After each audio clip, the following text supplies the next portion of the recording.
C'est l'histoire d'une exploratrice qui voyage le monde à la recherche de civilisations perdues.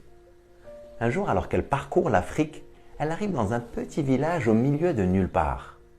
Les habitants la reçoivent avec beaucoup d'hospitalité. Ils lui donnent à boire, à manger, ils l'installent dans une des huttes pour la nuit. Le lendemain matin, un groupe d'enfants curieux vient la voir. Elle se met à jouer avec eux, ils dessinent, ils chantent, ils dansent. À un moment donné, l'exploratrice trace une ligne sur le sol. Elle demande aux enfants de se mettre le long de la ligne. Elle s'éloigne d'une quinzaine de mètres, elle plonge la main dans son sac, elle sort une poignée de bonbons, elle les dépose sur une petite table qui se trouve là et crie aux enfants « Le premier ou la première qui atteindra la table gagnera tous ces bonbons !» Sans attendre, elle enchaîne « À vos marques, prêts, partez !» À sa grande surprise, aucun enfant ne s'est mis à courir. Ils se sont regardés les uns les autres et ont marché ensemble au même rythme vers la table. Ils ont pris les bonbons, ils les ont partagés entre eux et chacun a dégusté sa part. Étonnée, l'exploratrice demande aux enfants « Pourquoi vous n'avez pas couru? L'un d'entre vous aurait pu avoir tous les bonbons pour lui. » Un des enfants lui répond spontanément « Comment l'un d'entre nous peut-il être heureux si tous les autres sont tristes ?» L'exploratrice est restée de pierre. Elle qui pensait que c'était une tribu sous-développée, elle a réalisé que peut-être sur certains aspects, ces personnes sont en avance et qu'elle a beaucoup à apprendre d'eux. La vie n'est pas une course contre les autres, mais une expérience avec les autres. Malheureusement, on vit aujourd'hui dans une société où il y a comme une tendance à l'égoïsme ou à l'individualisme. On s'en fout d'écraser les autres ou même de tricher pour soi-disant réussir ou gagner.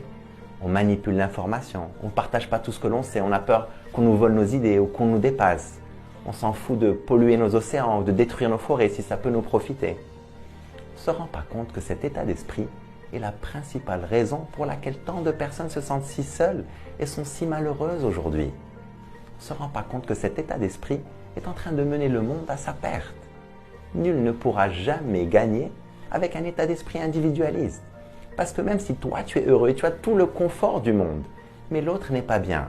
L'autre, c'est la maîtresse de tes enfants à l'école, ou c'est le boulanger, ou c'est un client, ou c'est un collègue de travail.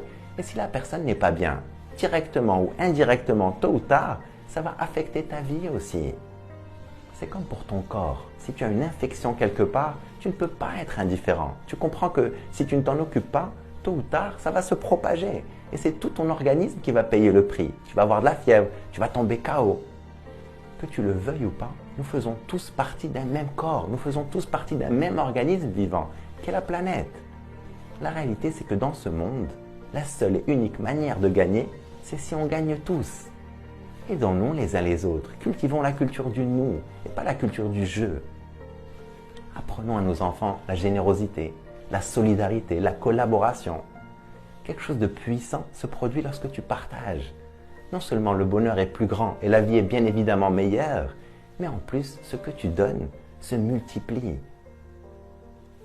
Je t'encourage à vivre une vie extraordinaire.